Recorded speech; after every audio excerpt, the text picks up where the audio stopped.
Hi, everybody, and welcome to today's installment of Align's Daily Dose of Advice, our way of bringing you valuable insights and thought leadership from business experts from around the world on various topics that hopefully will help you and your business. My name is Eugene Turk. I'm the Vice President of Business Development at Align. You can always learn more about Align at aligntoday.com. My guest today is Dulcee Loehn. Dulcee is a Tampa, Florida certified focal point business coach. She's been a business coach for more than 20 years and also serves as Focal Point's International Director of Ongoing Coach Support, working directly with its network of more than 200 coaches around the world. Dulcee, thank you so much for joining us. It's nice to see you. Thank you for having me, Eugene. Unfortunately, as we know, stress is a fact of life. However, during these difficult times, many of us are probably facing additional stresses, both professional and personal. I was hoping that we could discuss some best practices for managing that stress. So, what are some of the best things that we as business leaders should be doing, or techniques that we might want to implement in order to help ourselves manage our own stress levels? Sure. Well, thank you again for having me. So, one of the first things that business leaders can do is this is a great time to plan. And when we're running the businesses and we're in the day to day operations of the business, we often don't take the time to sit down and think 1 year, 3 years, and 5 years ahead of time. So, one of the most important things we can do right now is take that time to sit Mhm. and do some planning, put our entrepreneurial hat on, if you will, and really sit down and do some planning and think. And the reason why that helps stress is because when we feel stressed, it's typically because we're feeling out of control. So Yeah. the more we can sit down and plan and we think, put some pen to paper, we regain that control and we start to feel like we're more in control, which then reduces the stress level that we're feeling. And what I encourage my clients to do, because it also works for me, is it helps us when we're planning to get change that perspective, to get out of the office. Mhm. So if you're working at your home office right now, it's a great time, just like you're doing, get outside, sit somewhere else, get that glass of wine, get relaxed, and it allows you to be a lot more creative because again, you're in a more relaxed state to do that planning, and it just helps you really feel like you have control again over what's going on with your life. The second thing we can do is do things that we enjoy. So again, we can look at this as a crisis, terrible situation, or we can look at it as an opportunity to say, hey, I haven't gone fishing in a long time, or I haven't gone and ridden the bike in a long time. And it's a great opportunity to say, hey, let me go and do some of those things, or Mhm. at least one of those things. What do you like to do? So I have a current client right now who's still open, and he has two businesses, and based on all the things going on with Corona, on top of already having way too many things to do, now he has even more things to do. So he's feeling overwhelmed, he's feeling stressed. And so one of the things we did in our coaching session this week is his favorite thing to do is fishing. Mhm. Right? So we actually pulled out the calendar and said, okay, let's put a couple of days where you're just going to go fishing. And then we talked about what he needs to do to prepare so he can go fishing and things won't fall apart while he's doing that. But the feeling that you immediately get just by putting it on the calendar is amazing, because again, it's a control thing, first of all, so you're taking control. Secondly, you now have something to look forward to, and you can automatically just kind of feel, you take this breath, like there's something on the horizon that I can look forward to that's going to be relaxing and enjoyable. So that's really important. And the last thing I have is what we've keep hearing on the news every time we turn on the news, and that is just move around and get some exercise. That's Yeah. really important. And it doesn't have to be every time you do it this grueling kill yourself kind of exercise, right? Just the other day, earlier this week, my neighbor and we just went for a really brisk walk for an hour and just chatted, and it was just very relaxing. So anything, doing shooting hoops with your kid out in the front driveway, whatever the case may be, just get it and moving around, because again, that helps us to just gain that control, reduce that stress level, and generate the right hormones in our brain that'll make us feel relaxed. Yeah, sounds great. It's almost like having a vacation that's on your calendar. You know it's there. You can look forward to it. So Exactly. great advice. Um, in addition to those things that we can do to manage our own stress levels, what are some good examples of things that employers and company leaders can do to help their employees and their team members manage their stress levels while we're all working remotely right now? Absolutely. So the first thing is to take advantage of the assistance that is out there, so that if you can make it happen and you can continue to pay your employees for part or all of the time, that's best. And the reason why I bring that up is because there's some fear. I've heard it from my clients. There's some fear around borrowing money or getting that assistance. And right now, based on the situation, there's a lot of businesses struggling. So if the assistance is there, use it. If you get the money and you turn out to not need it, then that's okay. Most of these programs do not have a penalty for paying it back Right. early. Most of them have very flexible terms. And so there really isn't any reason to have some fear around that. Just utilize that as much as you can, so that you're able to help your employees as much as you can.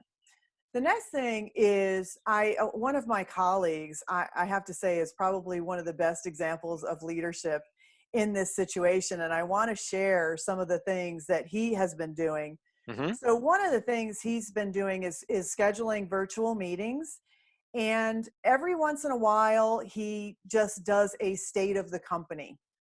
And so he just tells his team what's going on with the company. Have they lost clients? Have they gained clients? What's working? What's not working?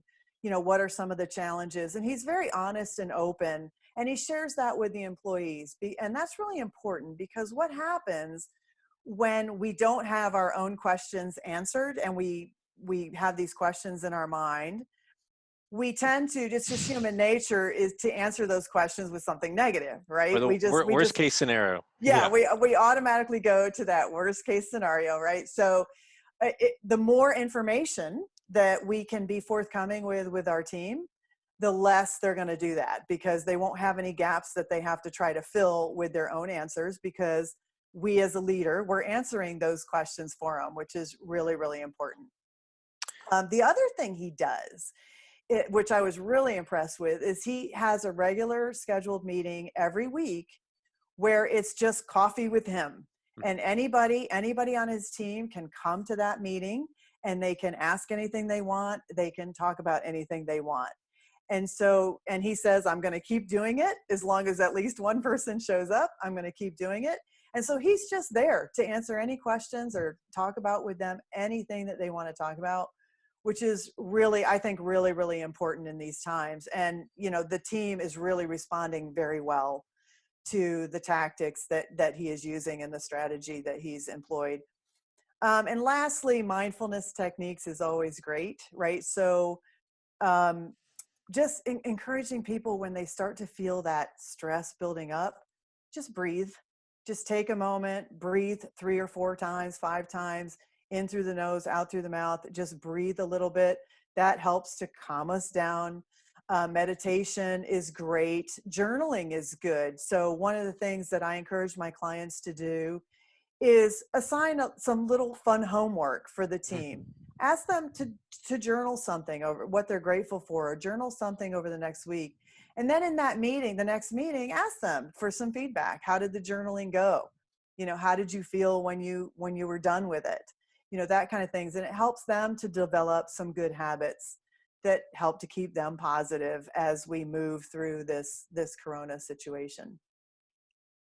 Um, uh, Sort of staying on that point, why is it so important to voice our stresses and sort of share those with others, whether that be family members or work colleagues, in order to try to prevent um, a, a sense of being overwhelmed and a sense of mental fatigue when we are sort of working out on our own?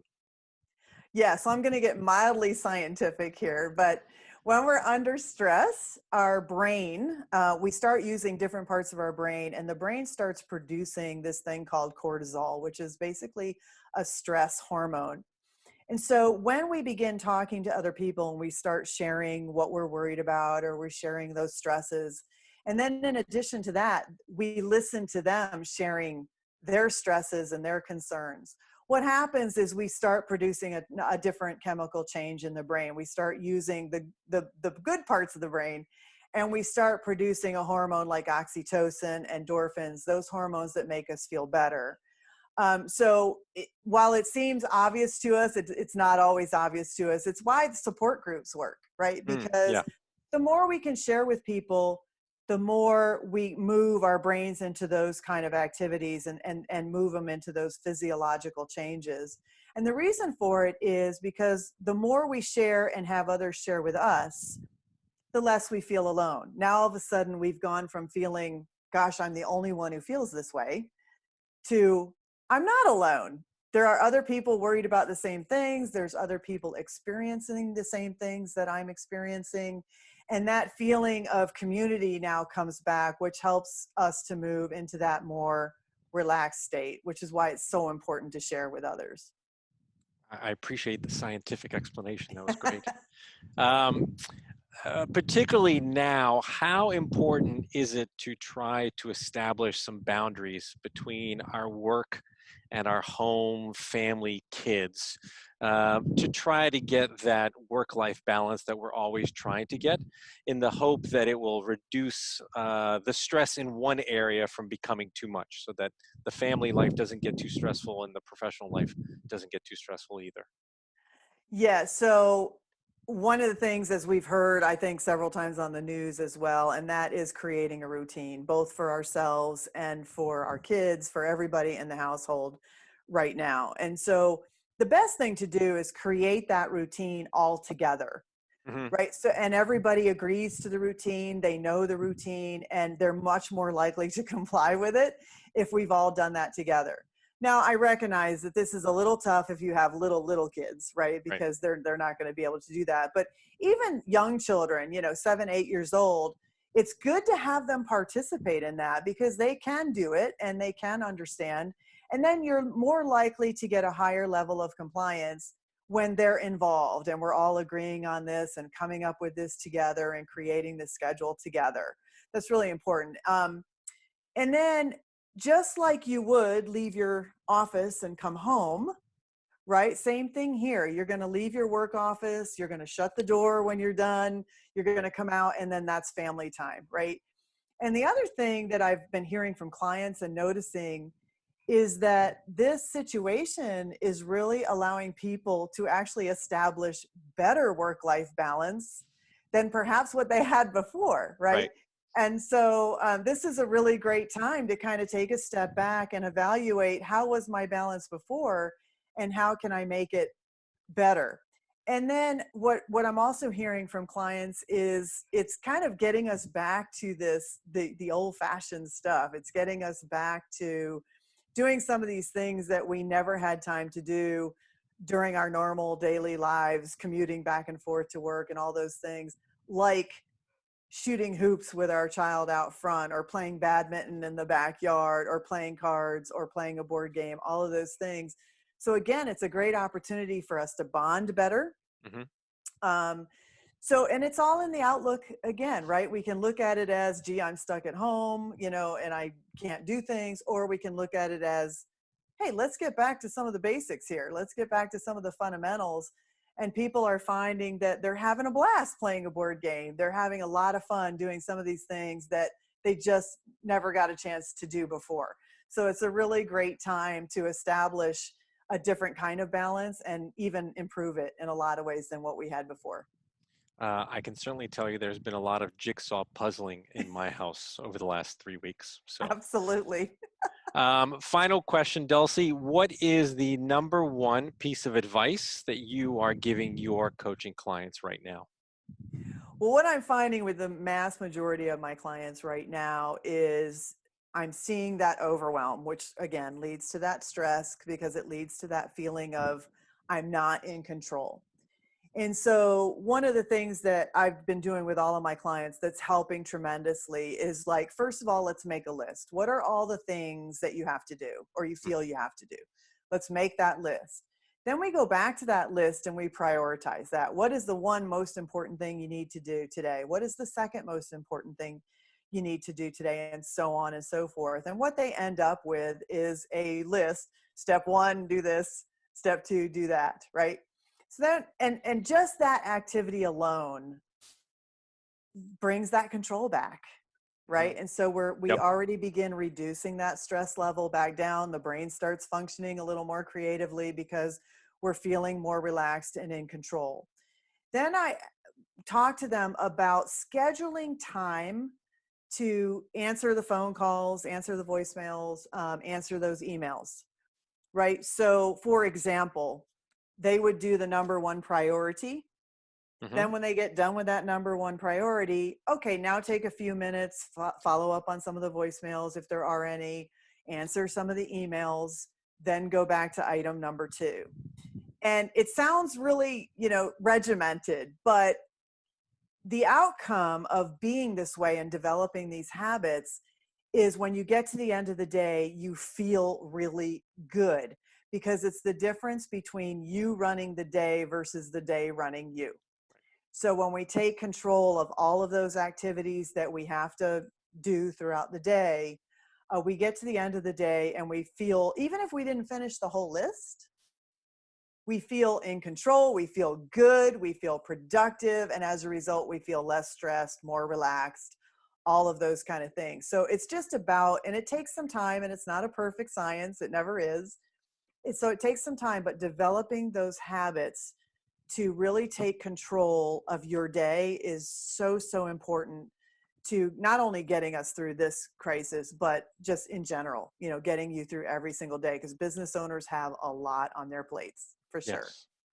Yeah, Plus, you get that great sense of accomplishment at the end of the day. You see the absolutely. to-do list, even though there may have been 10 items, you checked off 7. That's still a pretty productive day. Absolutely. Dulcie, always a pleasure. Thank you very much for joining us and sharing some of your thoughts and advice. If you'd like to learn more about Dulcee, please check out Dulcee Loehn, DulceeLoehn